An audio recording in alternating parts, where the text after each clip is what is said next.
This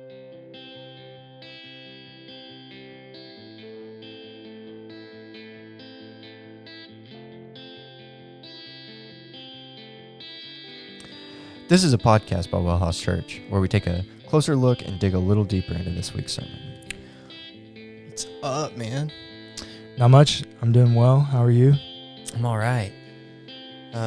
Busy, but it's that point in the semester where everything's like starting to ramp up and, you know, you're just bogged down with stuff to do. Yeah, I'm not. I turned in a 15-page paper yesterday, exegeting the Lord's Prayer. Oh my gosh, that's so much fun. We should do it. We should find a way to do an episode on that, because in doing it, I learned a lot about what Jesus is doing there that I'd never understood before. Just because anytime you dive deep into a study like that, especially when you start exegeting like specific words and structures, I mean, like I never really thought about it, but just for instance, like when Jesus says, you know, pray this way, give us this day our daily bread. Mm-hmm. What biblical story pops in your mind when you hear that? Is there one? I think for me, are we talking about like Old Testament narrative or New Testament? Biblical story. I think for me, the give us this day our daily bread kind of reminds me of feeding the 5,000. So that hadn't happened yet in the story. I know, but you said any, but that's what it reminds me of. How about daily manna during the Exodus story? Yeah. Like, I could see that. Never caught that connection. Just there were several things like that. And when he says, lead us not into temptation, but rescue or protect us from evil, like Jesus' own temptation narrative should be in your mind there. Like there were so many things as I was exegeting the Greek text that I was like, oh, wait, there's connections all over this thing, the Bible Project. These are hyperlinks everywhere.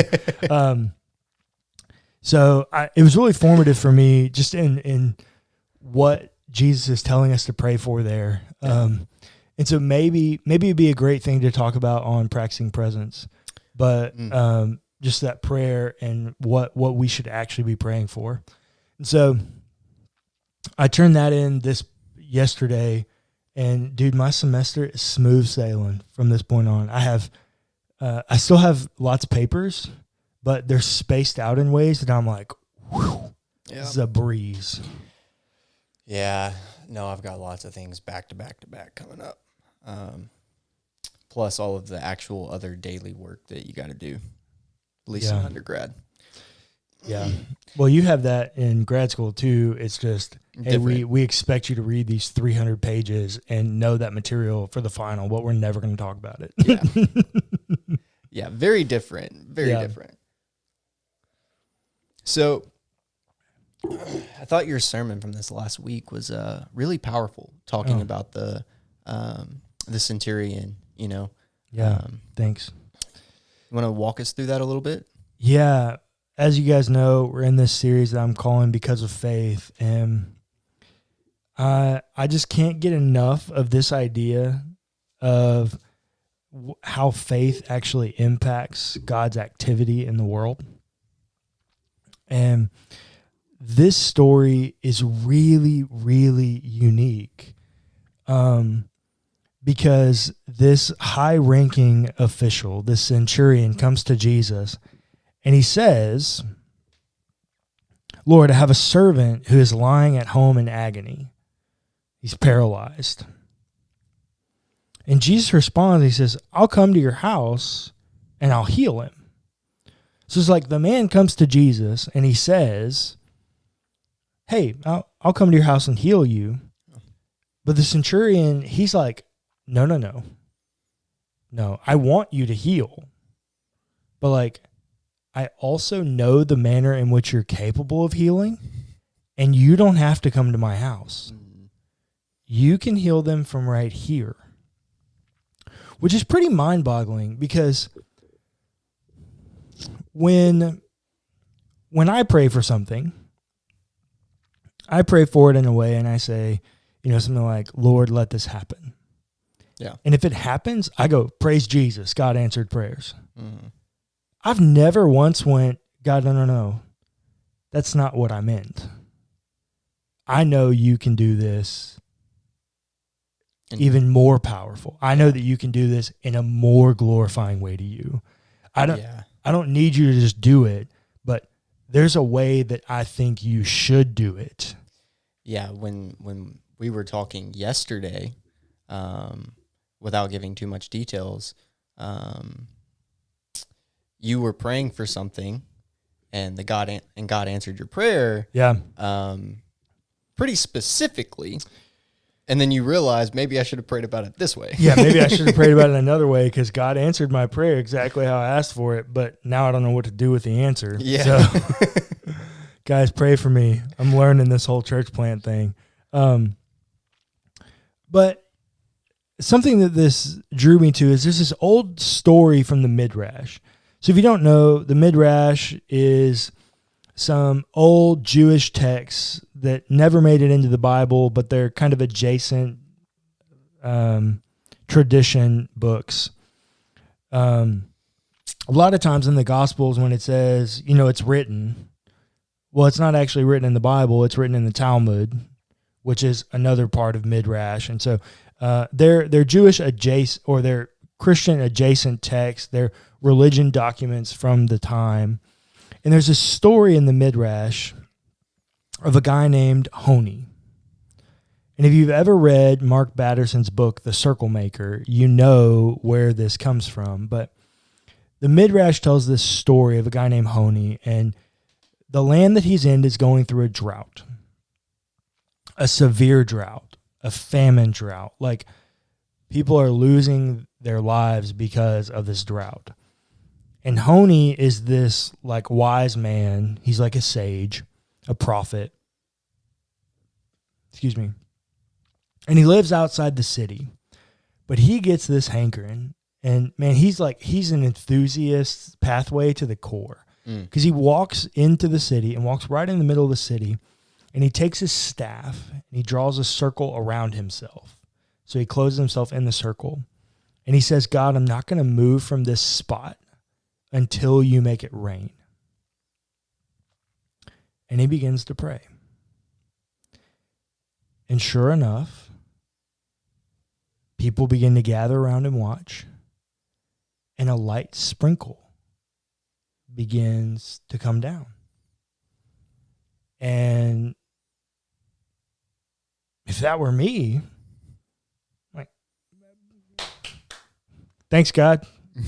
Story over. He made it rain. Yeah. No. So tradition goes, Honi says, God, for not such rain have I prayed, but rain that will flood cities. So he kept praying. Almost instantaneously, violent rain starts coming down. Storm-like rain starts coming down. It's like the land is in a famine. It's in a drought. We'll be fine. It'll soak this up. Good. Thanks, God, for answering prayers. Honi is once again not satisfied. And Honi says, for not such rain have I prayed, but peaceful, calm rain that will fill jars. And instantaneously, the rain from the famous scene in The Notebook begins to drop down. Just a steady, peaceful rain. The kind of rain that cinematographers love because it's just like that steady stream of peaceful rain that every romance movie's craving. It's just it's how it happens. But we don't think about faith or prayer in this way. We pray, or we have faith that God will do something, but we don't have faith that God will do it exactly how we've asked. It's when we get any glimmer of it, we step back.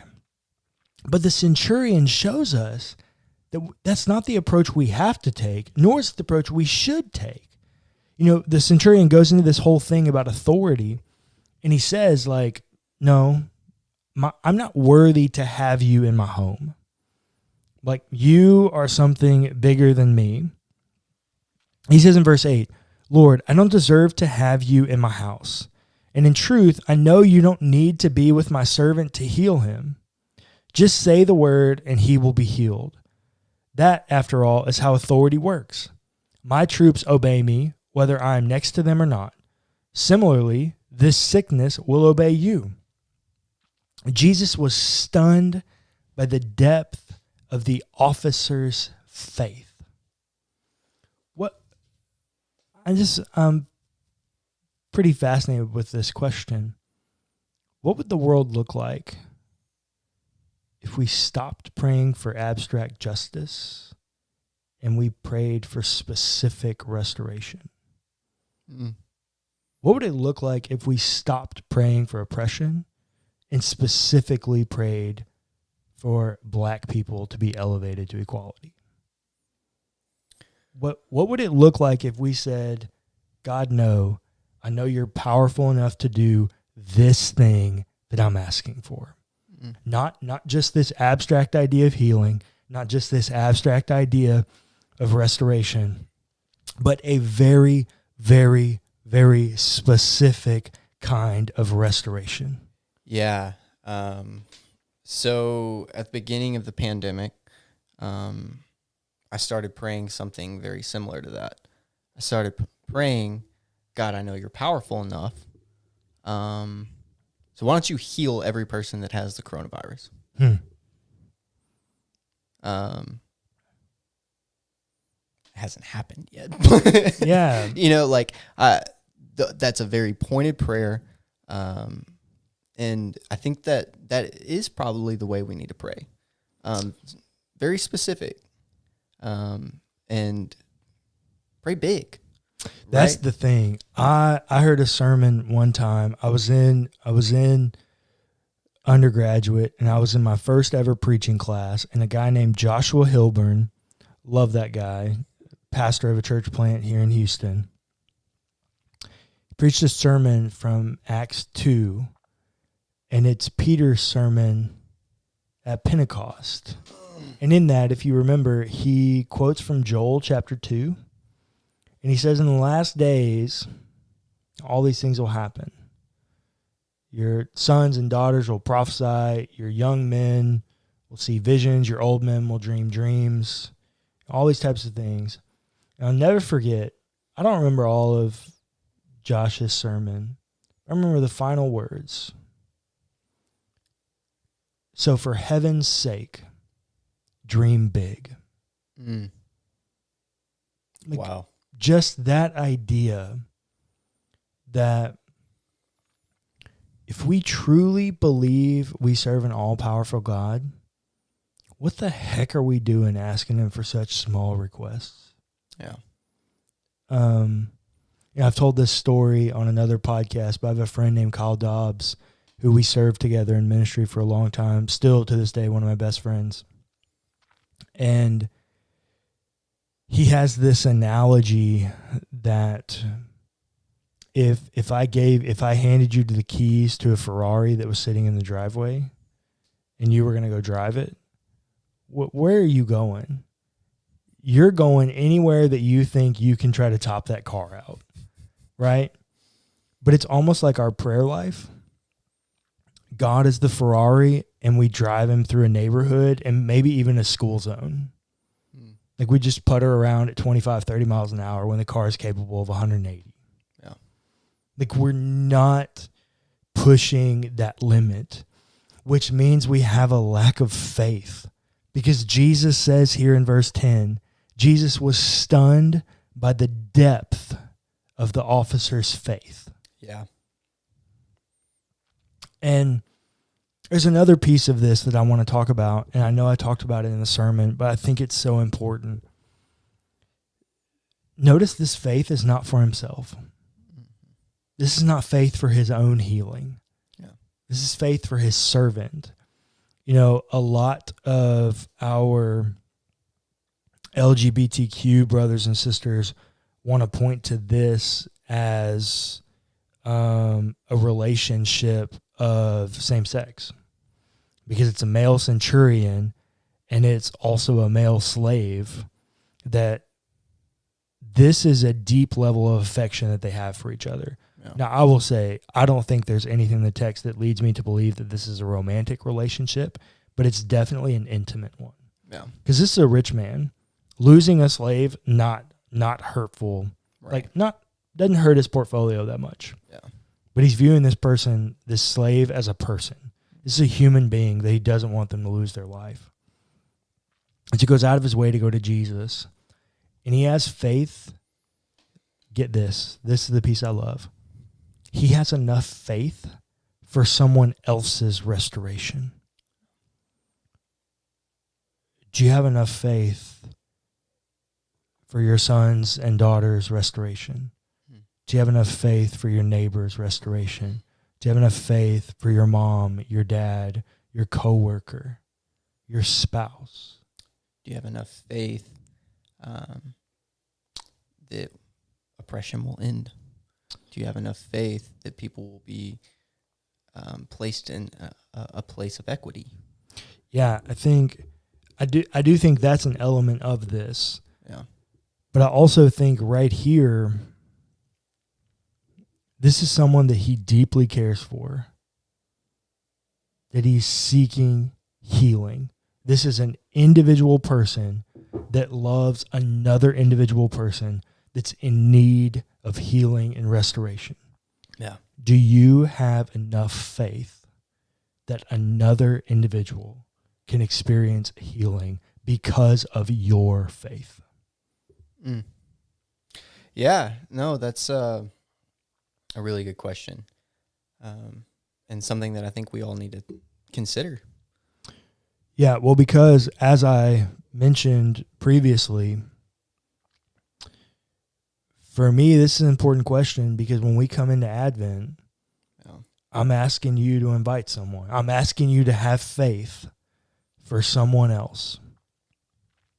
I'm asking you to have faith that God's restoration is big enough that your faith can restore someone else, that God can move through you.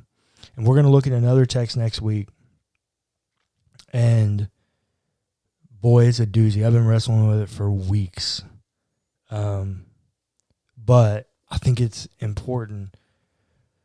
But absolutely, I think that we see a number of times in the Gospels that people are healed because of the faith of someone else. Yeah. And we live in a world that is more and more broken every single day.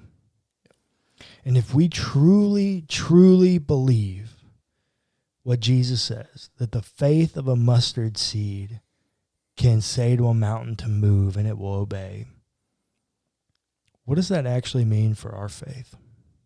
Mm.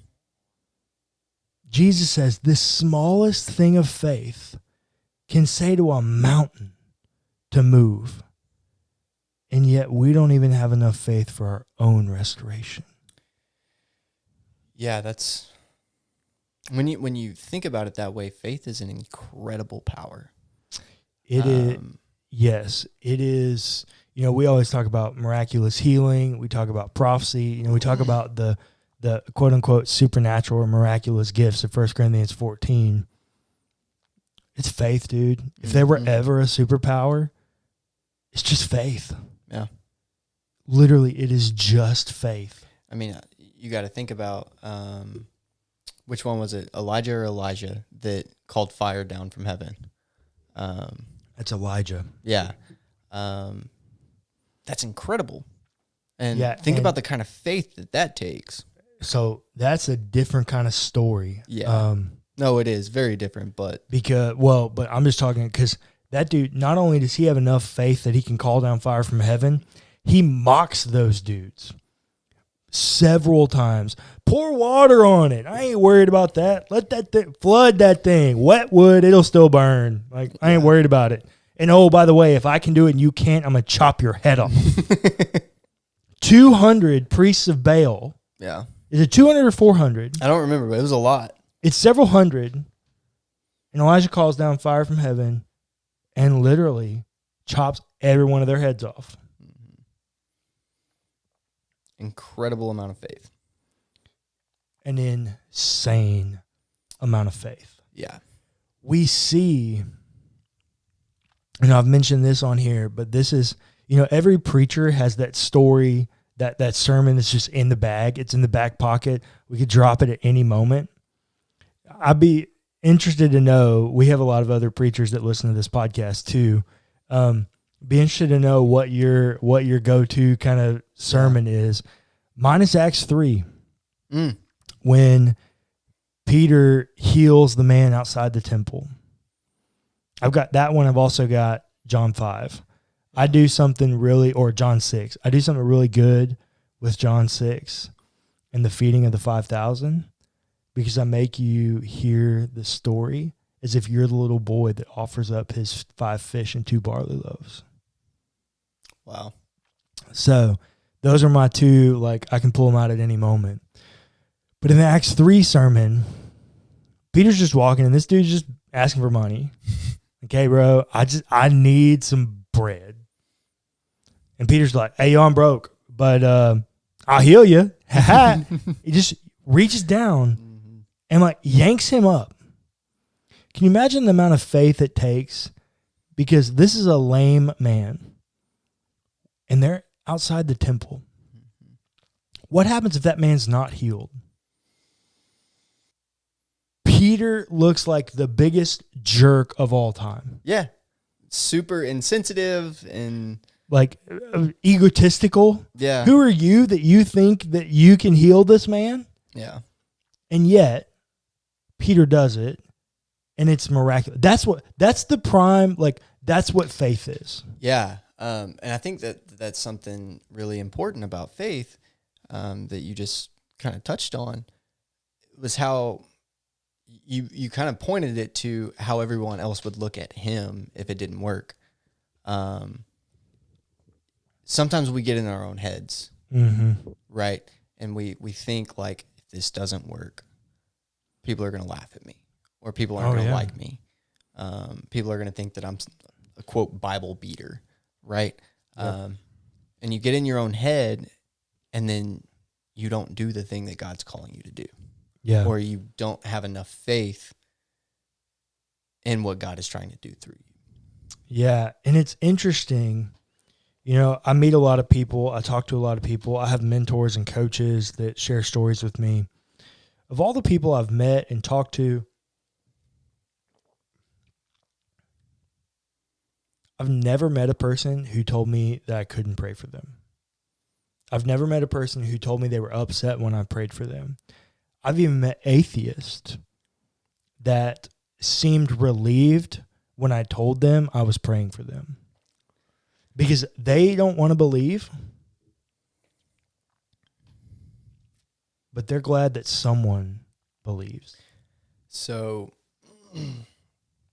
I had one very specific experience where I was told that I was not allowed to pray for someone by the person I was asking. Right? They said, I don't want you to pray for me. It was a very specific situation, and I don't think it would happen in any other situation. It was on intervention with Elijah Rising. I can't give any more details than that, but I asked if I could pray for someone, and they looked at me dead in the face and said, no, I want you to leave. You know what that does when you ask if you can pray for someone and they say no? Makes you want to pray for me anyway. Absolutely. Yeah. I was walking out praying for her. Yeah. It was hard because it was one of those situations where I had to walk into this place by myself. Yeah. And I didn't know what I was walking into. I didn't know what I was doing. But I had faith that I was going to walk in there and make some sort of a difference. Yeah. But then as soon as I walked in there and I saw that person sitting there, and I started trying to talk, and then they started closing up, and I started closing up. I felt my faith just kind of yeah. So it's really hard not to let other people's feelings about what you're trying to do influence you. But I think it's essential. Yeah. Because Jesus didn't care. Well, not only did Jesus not care, the people that received healing didn't care. Yeah. When you are truly in a place of surreal brokenness, you don't care how you're healed. You just want to be healed. If there is a God, whoever they are, heal me, please. Yeah. And so I think, I've said every episode here that faith is your expectancy that God's power is going to meet your vulnerability. Question is, how specific will you be with your vulnerability? Do you have enough faith to tell God exactly what you want to happen? Yeah. Or are we just going to pray weak prayers that we can chalk up as successes or God answering prayers, even though they don't require divine intervention?